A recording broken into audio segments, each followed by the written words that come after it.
vergogna senza fine, solita stangata per chi deve rientrare dal nord e fa rabbia la politica che sa solo produrre chiacchiere. Su Agrigento, capitale della cultura, ancora polemiche. Giornata del medico domani al Teatro Pirandello. Convegno dell'Ordine degli Ingegneri sui rischi in caso di manifestazioni pubbliche. Si gioca domani Castelbuono Pro Favara. Su TVA la differita di Locri Acragas e di Trapani Fortitudo Moncada.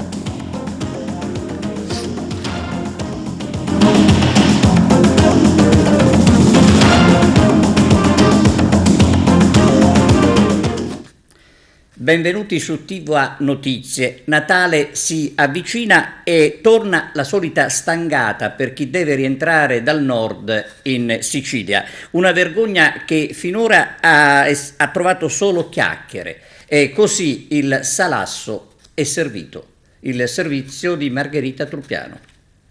Che la questione della continuità territoriale fosse un'ottima materia per campagne elettorali e momenti di difficoltà dei governi che si sono susseguiti da decenni al timone di quella squinternata nave dal nome Sicilia è oramai chiaro a tutti.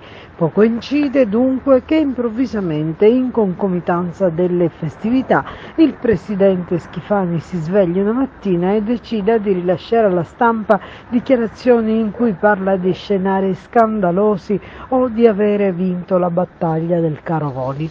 Sappiamo che non è così e lo sanno i cittadini e la stampa nazionale che già da ieri ha rilanciato la sfrontata speculazione delle compagnie aeree che nel mese di dicembre hanno indiscriminatamente e senza controlli alzato i prezzi dei biglietti fino all'inverosimile. E adesso ci attendiamo l'ennesima nota di Palazzo d'Orléans nella quale si affermi che deve scendere in campo l'antitrust e che si interverrà. Quando e come non è ancora dato sapere, nella considerazione che un volo da Milano alla Sicilia si attesta intorno ai 355 euro, scende di prezzo fino a 294 se si passa da Tirana, allungando i tempi di viaggio da 1 ora e 40 a 5 ore e 50 e magari poi per chi deve giungere ad Agrigento aumentare di altre 3 ore se va bene. Ci si chiede dunque che fine abbia fatto il tetto massimo che il governo nazionale avrebbe dovuto dare alle tariffe aeree e ci si stupisce che sia proprio un ministro siciliano, Adolfo Urso, a lasciare che tutto vada così com'è.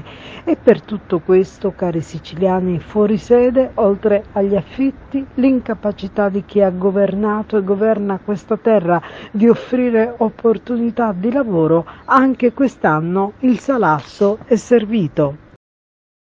Agrigento, capitale della cultura, continuo botta e risposta tra la Democrazia Cristiana di Cuffaro e il sindaco di Agrigento, Franco Miccichè.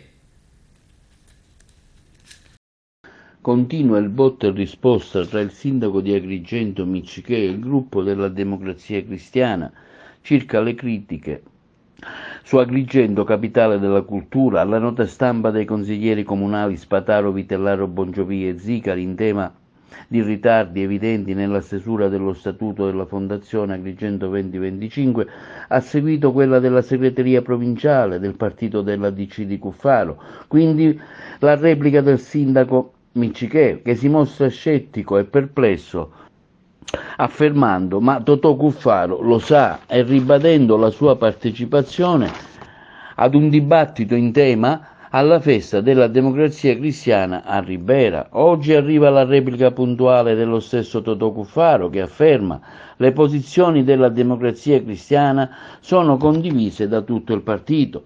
La nota stampa di Cuffaro afferma come al sindaco di Agrigento: voglio ricordare che la Democrazia Cristiana è un partito libero, aperto, plurale e democratico, ha i suoi organi di partito eletti dal Congresso e un gruppo consiliare al Consiglio Comunale di Agrigento, autonomo e libero nelle scelte politiche.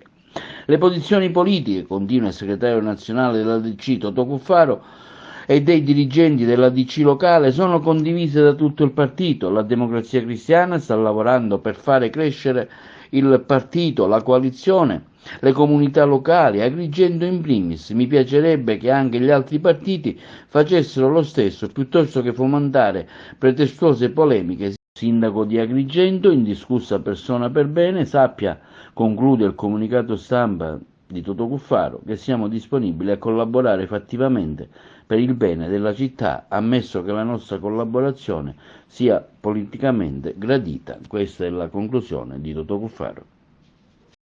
Arturo Cantella ha intervistato il presidente dell'Ordine dei Medici di Agrigento, Santo Pitruzzella, sulla giornata del medico e dell'odontoiatra in programma domani al Teatro Pirandello, con la premiazione dei medici a 50 anni dalla laurea e con il giuramento di Ippocrate per i nuovi iscritti. Presidente, il giorno 4 farete una grande manifestazione al Teatro Pirandello, cosa ci può anticipare qualcosa in anteprima? È la festa del medico e dell'odontoiatra, la cosa bellissima è il giuramento di Ippocrate da parte dei colleghi che si sono iscritti quest'anno, e consegneremo la medaglia d'oro ai colleghi che hanno raggiunto il 50° anno dalla laurea.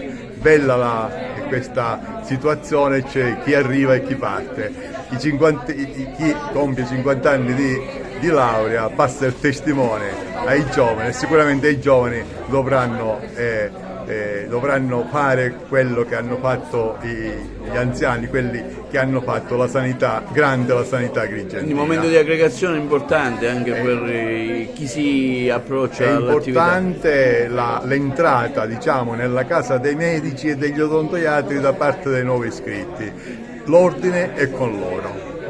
Stato di salute della sanità agrigentina tra interventi e prospettive. Conferenza stampa del commissario Mario Zappia. Non scappano i medici all'ospedale Agrigento. Sono andati via 3 medici. Hanno fatto una scelta e noi la rispettiamo, ma non mancano solo a noi. È una fuga che, come avete visto dagli organi di stampa nazionali, è una fuga che rappresenta un'emergenza gravissima del pubblico. Allora io vi dico una cosa, il sistema sanitario nostro pubblico è integrazione pubblico-privato. Cosa sta succedendo oggi? Io me ne vado dal pubblico, me ne vado nel privato e lavoro nel privato. Il pubblico paga pure il privato e paga pure quelle persone che se ne sono andate al pubblico. È una stortura che deve essere corretta a livello nazionale, perché è vero che il pubblico e il privato si devono integrare, ma il privato deve venire a fare quelle cose che servono al pubblico. Siccome i medici se ne possono andare, vadano benissimo a lavorare nelle case di cura private, però si facciano il pronto soccorso per la popolazione. Io li farei lavorare per fare quelle cose che il pubblico non può fare più perché loro se ne sono andati. Commissario Zappia, lei ha convocato la stampa per delle precisazioni, puntualizzazioni su cosa? Dai dati che noi abbiamo, l'ASP, la direzione strategica dell'ASP ha fatto tutto quello che era possibile per reclutare medici, ortopedici e non, perché poi abbiamo fatto primariati e tutto quello che vogliamo. Focalizziamoci sull'ortopedia. Dai documenti che noi abbiamo, le abbiamo provate tutte, ora ne continueremo a provare altre, ma soprattutto dai dati che abbiamo, la nostra sanità non solo non è agli ultimi posti nella regione Sicilia, in alcuni casi è ai primi posti anche a livello nazionale, ma fra le province siciliane la sanità agrigentina è fra i primi 3 o i primi 4, quindi possiamo dire anche questo perché non lo dice il commissario, ma lo dicono i dati Agenas del Ministero. Non solo ortopedia ma anche medicina trasfusionale, ci sono state delle polemiche nei giorni scorsi. Allora, la conferenza stampa di stamattina non era per smorzare le polemiche o rispondere alle polemiche, era per rimettere al centro i dati rispetto alle opinioni. Le polemiche ci sono state e secondo me ci saranno, perché le difficoltà nella sanità agrigentina, come in quella di tutta la Sicilia o di tutta Italia, ci sono. Vogliamo continuare con un approccio in cui le opinioni al lupo, al lato, oppure vogliamo parlare dei problemi con l'atteggiamento propositivo? Sul medicina trasfusionale ci sono dei problemi che il direttore sanitario risolverà. Ne sono sicuro. Commissario, funziona o non funziona la sanità agrigentina secondo lei? Secondo me è fra le prime sanità delle province siciliane, perché ci sono dei professionisti che, ovviamente non su opinione, ma su dati che io leggo, alcuni professionisti nostri sono di eccellenza. A Sciacca il 10, fra una settimana, c'è una manifestazione di protesta. Qual è la situazione in quel versante? a Sciacca non possono sentirsi dire che quell'ospedale è un ospedale che funziona, con le criticità che noi sappiamo. Il fatto che io dico che la sanità agrigentina funziona, secondo me, non significa che non ci sono problemi, perché sarei un extraterrestre. La sanità agrigentina, nonostante le difficoltà di medici, di personale, logistica e tutto quello che noi sappiamo e quelle che faremo emergere nel futuro, è una sanità che è di buon livello per tantissime nicchie, e in tutti gli ospedali abbiamo delle persone che lavorano al di sopra dello standard. Interessante convegno dell'Ordine degli Ingegneri di Agrigento il prossimo 7 novembre su come ridurre i rischi in caso di manifestazioni pubbliche. Ascoltiamo il presidente dell'Ordine degli Ingegneri di Agrigento, Achille Furioso.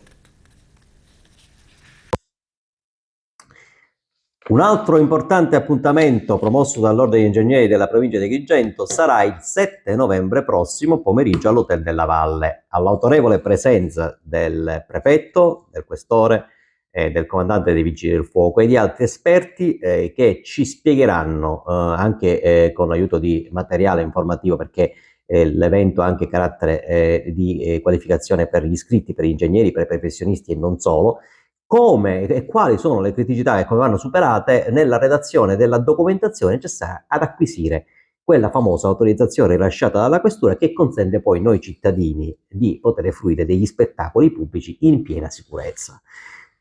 Questo evento nasce sempre nell'ottica della sinergia e del servizio che gli ingegneri svolgono a favore del territorio, mettendosi a fianco delle pubbliche amministrazioni che si trovano in questa fase sia come soggetti attivi che promuovono il procedimento, ma parte anche come esaminatori e poi la questura emette il provvedimento finale. Quindi ci troviamo insieme tutti gli interlocutori per comprendere bene come applicare la normativa piante dosi e il DM ultimo del novembre 2022 per redigere tutti quegli atti che ci fanno assistere in sicurezza agli eventi e che possono quindi evitare che succedano gli esempi catastrofici come quelli che sono avvenuti nel giugno 2017 a Torino, alla Piazza San Carlo.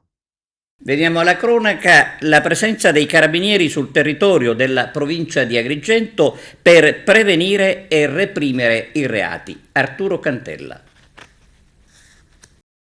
Nell'ambito di un servizio straordinario di controllo dell'intero territorio provinciale predisposto dal Comando Provinciale dei Carabinieri di Agrigento, nella notte tra il 31 e il 1 novembre, in concomitanza con le tradizionali feste di Halloween, i carabinieri hanno identificato 320 persone e controllato 150 autovetture, elevando varie sanzioni per violazione delle norme del codice della strada. Inoltre, ad Agrigento sono stati segnalati alla competente prefettura ben 3 giovani per detenzione di sostanze stupefacenti, per uno personale e uno soggetto per guida in stato di ebbrezza alcolica. Si tratta di un 17enne egiziano, un 23enne gambiano e un 14enne empedoclino, trovati in possesso di hashish, cocaina e di una persona di 35 anni di Favara sottoposto all'alcol test con esito positivo.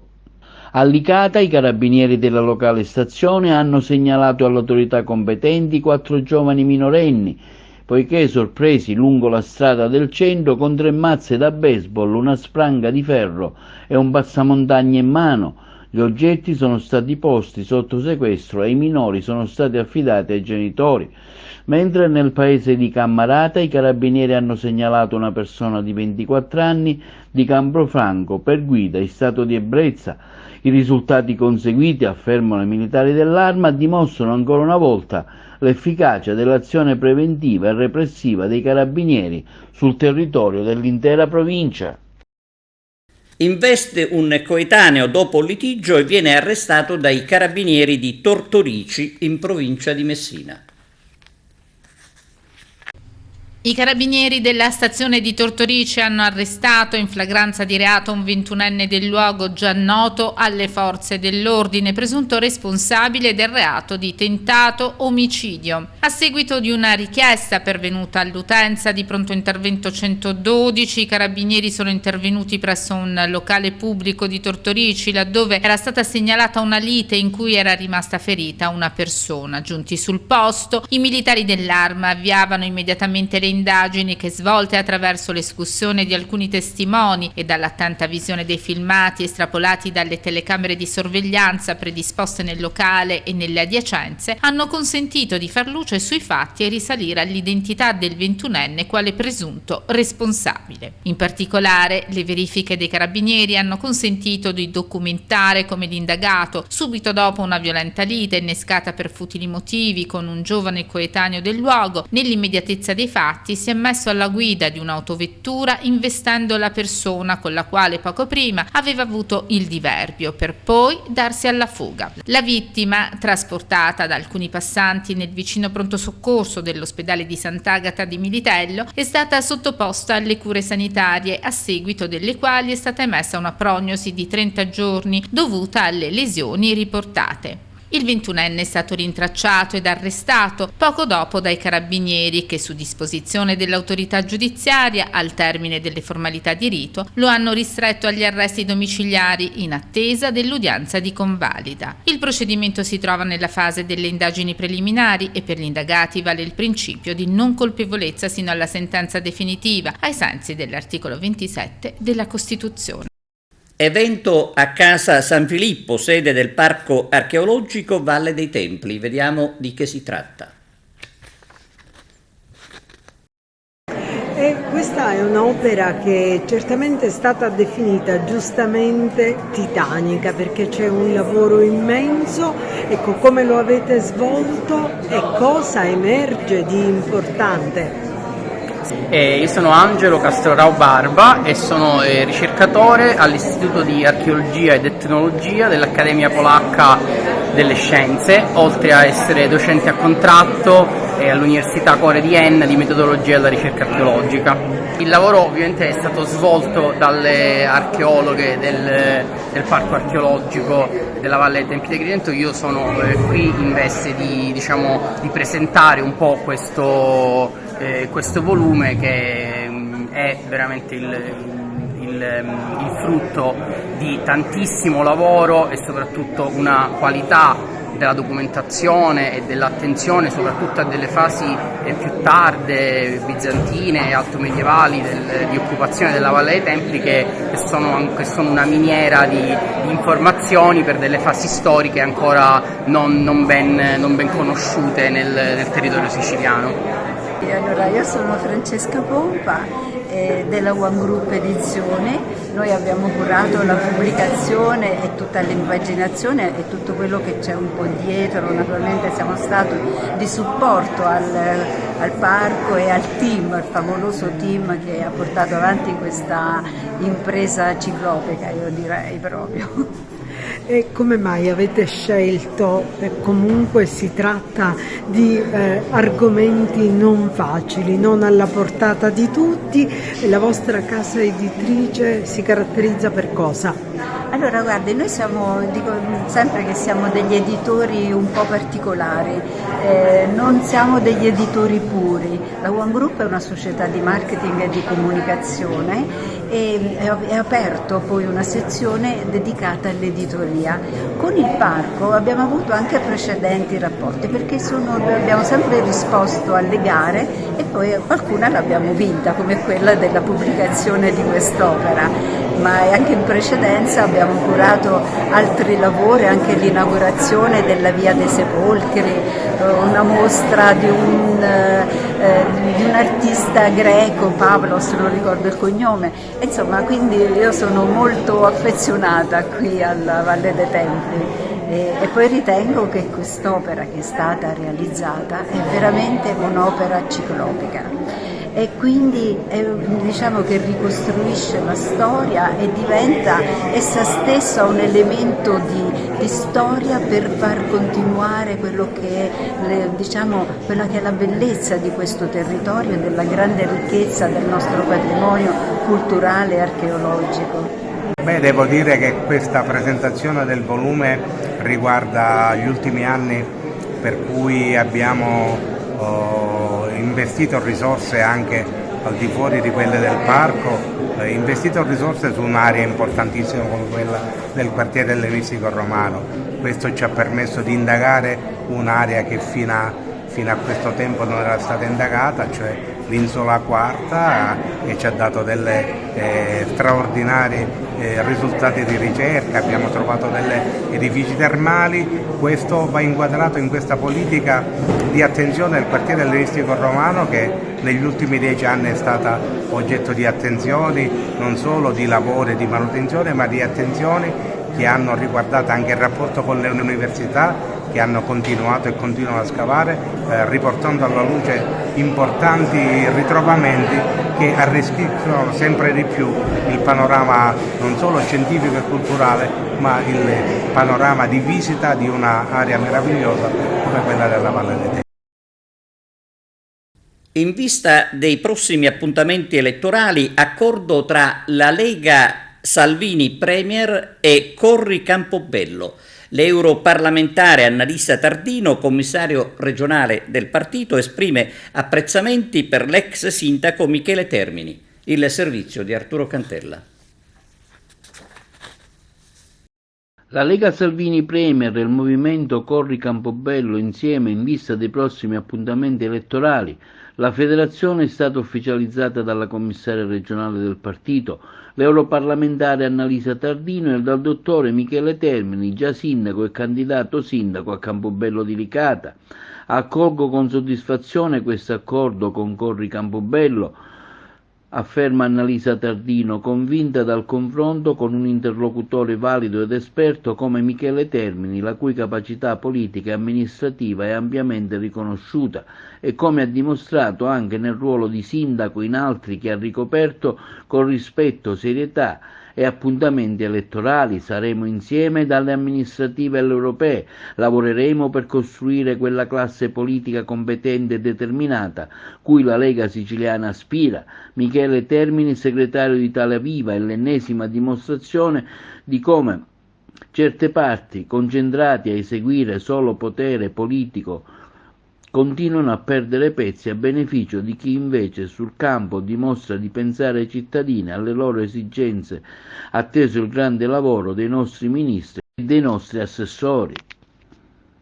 Ancora una notizia di cronaca: beni del valore di 300.000 euro sequestrati dalla Guardia di Finanza a Paceco, in provincia di Trapani.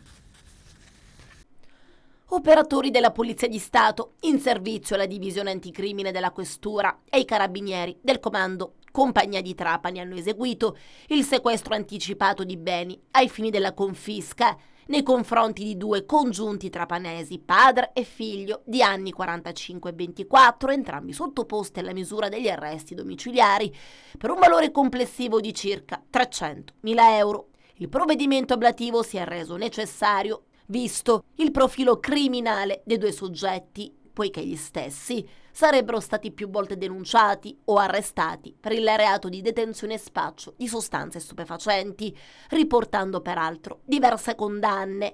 In particolare il padre, oggi destinatario unitamente ad alcuni suoi familiari del provvedimento ablativo, si è evidenziato quale soggetto pienamente inserito nel mondo del traffico di stupefacenti di Trapani ed Erice. Da attività di indagine è emerso come il soggetto abbia svolto nel corso degli anni 2018 e 2020 il ruolo di anello di congiunzione con gruppi criminali operanti nel territorio palermitano, presso i quali era solito rifornirsi all'ingrosso, garantendosi così la costante disponibilità di sostanze stupefacenti da piazzare al dettaglio.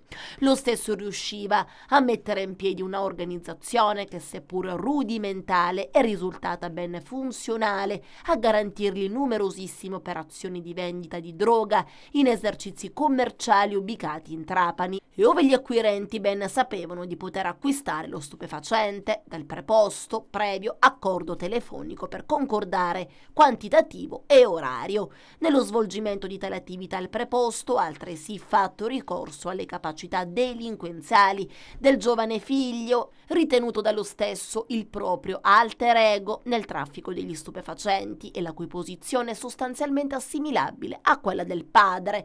Le risultanze di indagini hanno consentito di tratteggiare la figura di un giovane estremamente propenso all'uso della violenza e delle armi, incapace di contenere i propri istinti criminosi anche in seguito all'applicazione di misure cautelari o di pene detentive.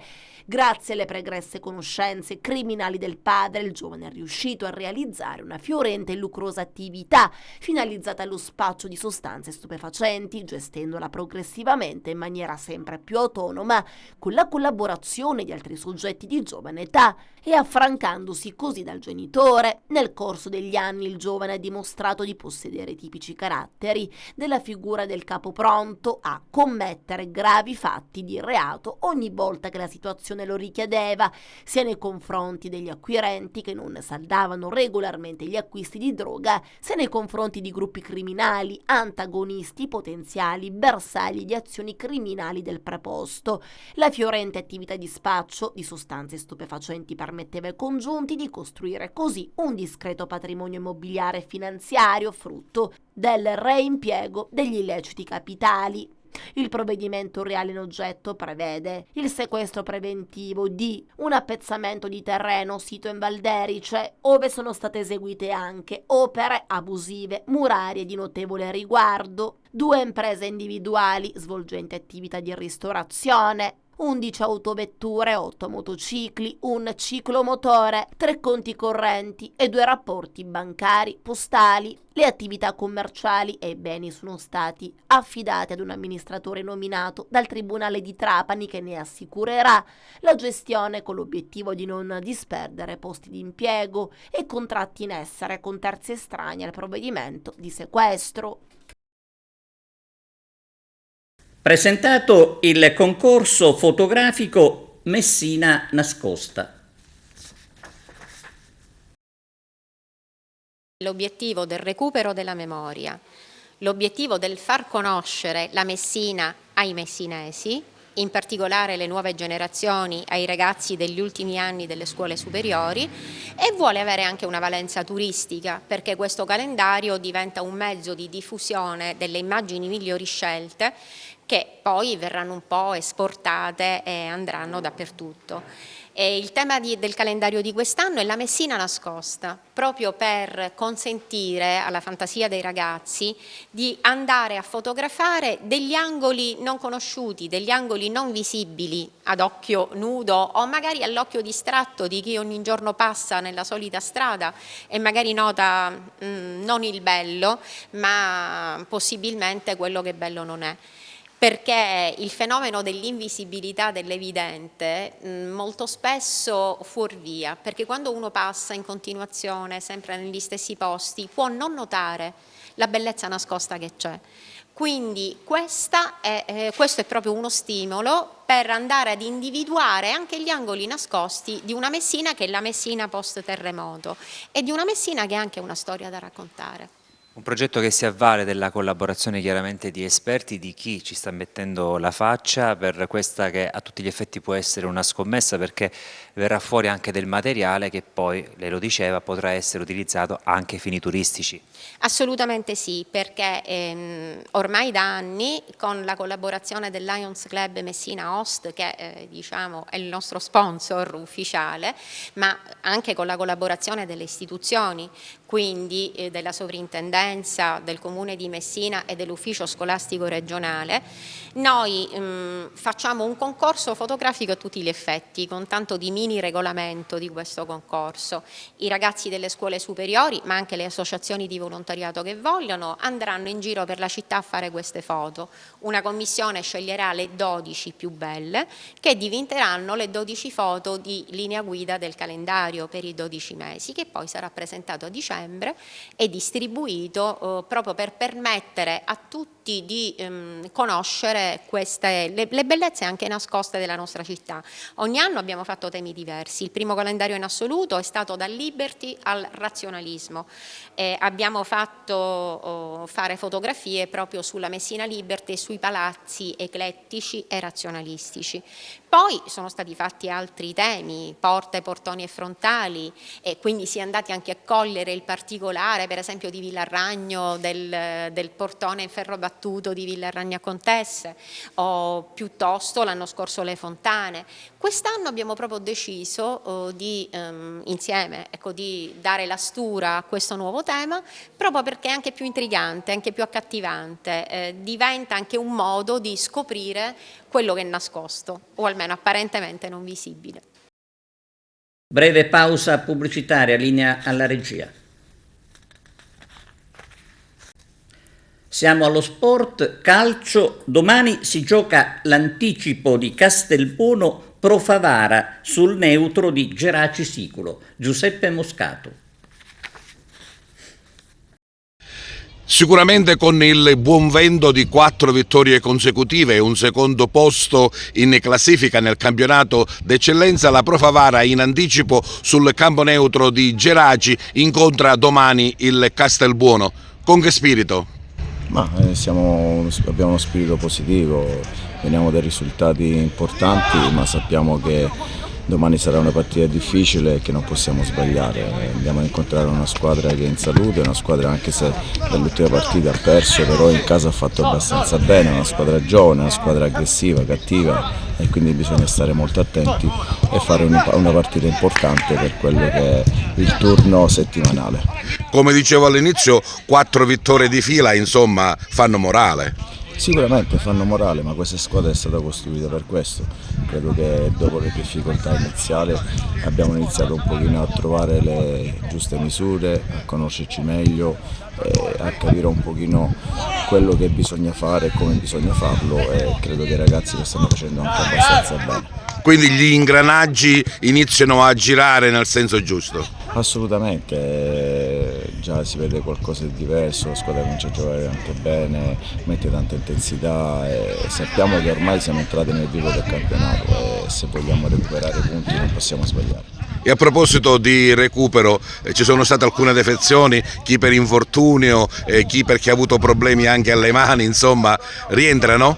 No, non rientra nessuno e questo, come ho sempre detto, è un gruppo importante, un gruppo forte. Non mi piace parlare delle assenze, anche se ne abbiamo tante, però credo che abbiamo sopperito abbastanza bene a tutte quelle che sono state le nostre defezioni. E poi il ritorno nel campo amico, a casa al Broccoleri, per il prosieguo di un campionato, insomma, avere il pubblico, anche se dobbiamo dire che mai gli Ultras vi hanno abbandonato, è sempre bello. No, assolutamente, è vero che gli Ultras non ci hanno mai abbandonato, ci hanno sempre seguito, però tornare a casa ha un sapore diverso. Credo che domenica si respirava un aria diverso, anche i calciatori respiravano un aria diverso, si è vista una partita importante e credo che il fattore campo sia determinante. Quindi un buon proseguo e un buon vento che speriamo continui? Assolutamente, lo dobbiamo fare continuare, dipende tanto da noi, sappiamo che dobbiamo fare qualcosa in più e lavoriamo anche per questo durante la settimana, cercheremo domani di raccogliere il massimo per mettere più punti importanti in classifica. Alle 16 manderemo in onda la partita Locri-Akragas, persa come è noto dai biancoazzurri per 4-0.